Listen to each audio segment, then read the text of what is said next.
वार्ता प्रसंग 7। बहुरी एक समय पद्मनाभ दास ने विचारी जो श्री ठाकुर जी सहित कुटुंब सहित श्री आचार्य जी के दर्शन करिए, श्री मुख के वचनामृत सुनिए।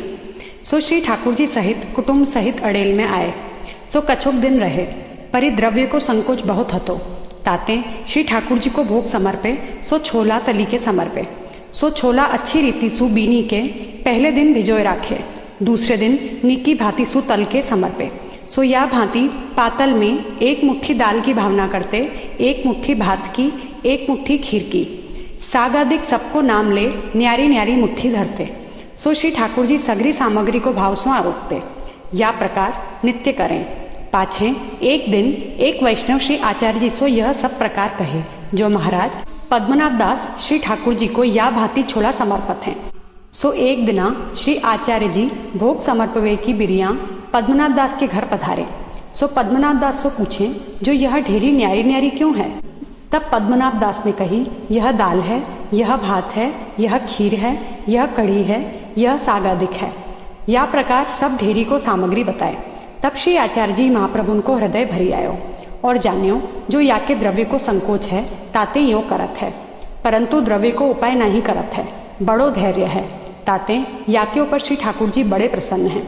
पाछे श्री आचार्य जी घर पधारे, भोजन किए और श्री अक्का जी सो कहे, जो पद्मनाभ दास के घर द्रव्य को बहुत संकोच है, सो छोला नित्य श्री ठाकुर जी को धरत है। तब श्री अक्का जी ने संध्या समय सगरी सामग्री सिद्ध करी एक वैष्णव के हाथ पठाई। तब तुलसा ने पद्मनाभ दास सो कहो, जो श्री आचार्य जी के यहाँ सो सामग्री आई है। तब पद्मनाभ दास ने कहो, हम जाने अब हमको काढ़ीवे को उपाय किए हैं, जतन सो धरी राखो। तब तुलसा ने धरी राखो। पाछे दूसरे दिन फेरी सामग्री सांझ को श्री अक्का जी ने पठाई। तब तुलसा ने फेरी पद्मनाभ दास सो कही। तब पद्मनाभ दास ने कही, हमको बेगी विदा दिए, ताते सवेरे चलेंगे, अब धरी राखो। पाछे प्रातःकाल भयो। तब श्री ठाकुर जी को बेगी ही राजभोग सो पहुंची। श्री मथुरानाथ जी सो पूछे, जो महाराज आपको श्री आचार्य जी के घर पधारवे की इच्छा होए तो वहाँ नाना प्रकार की सामग्री हैं, मेरे यहाँ तो जो समय जैसो प्राप्त हुई तैसो धरूंगो। तब श्री मथुरानाथ जी ने कही, मोको तेरो कियो भावत है, ताते जो धरेगो सो प्रीति ते अरुगूंगो। तब अनुसर करई एक नाव भाड़े करी लाए। तुलसा सो कहे, 2 दिन को सीधो सामग्री है, सो श्री अक्का जी को दे आओ। तब तुलसा सारी सामग्री श्री आचार्य जी के यहाँ दे आई। पाछे सगरी वस्तु नाव पर धरी श्री मथुरानाथ जी को नाव पर पधराई श्री आचार्य जी के पास विदा होने आए और दंडवत करी विनती कीनी, जो महाराज आज्ञा होए तो घर जाएं। तब श्री आचार्य जी पूछे, जो श्री ठाकुर जी कहाँ हैं? तब पद्मनाभ दास ने कही, महाराज नाव पर पधारे हैं। तब श्री आचार्य जी विदा किए और मन में विचारे, जो ओंच को पद्मनाभ दास क्यों गयो? तब श्री अक्का जी ने कही, 2 ही दिन सीधो पठायो, सो फेरी दे गए।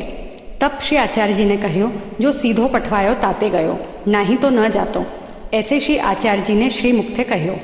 पाछे पद्मनाभ दास घर जाए सेवा करन लागे। भाव प्रकाश। या वार्ता में यह जताए, जो गुरु द्रव्य श्री ठाकुर जी के द्रव्य ते हूँ भारी है। ताते श्री भागवत में कहे हैं, भिक्षा मांगी के लाई गुरु के आगे धरिए, जो गुरु आज्ञा देई तो खाई, नहीं तो भूख्यो रह जाई, परंतु मांगे नहीं। मांगी भिक्षा हूँ आज्ञा बिना नहीं ली जाए, तो गुरु को कैसे लियो जाए? ताते श्री आचार्य जी विवेक धैर्याश्रय में लिखे हैं, जो त्रिदुख सहनम धैर्यम। जब मुगल ठाकुर ले गयो, तब पद्मनाभ दास चाहे तो भस्म करी डारे, परी पद्मनाभ दास कष्ट सहे। आप 7 दिन भूखे रहे, वासो कछु न कहो, यह अलौकिक दुख कहो। लौकिक दुख जो बेटी परजात को दीनी, यह जाति में निंदा सो सहे। खान पान आदि को दुख सो सहे, परंतु धर्म न छोड़े। ताते श्री गोकुलनाथ जी श्री सर्वोत्तम टीका में लिखे हैं, कोटिन वैष्णवन में दुर्लभ पद्मनाभ दास सारिखे हैं। सो श्री आचार्य जी के मार्ग को, श्री आचार्य जी के स्वरूप को जानत हैं। सो उन पद्मनाभ दास के ऊपर श्री आचार्य जी महाप्रभु आप सदा प्रसन्न रहते। ताते इनकी वार्ता को पार नहीं, सो कहाँ ताई कहिए।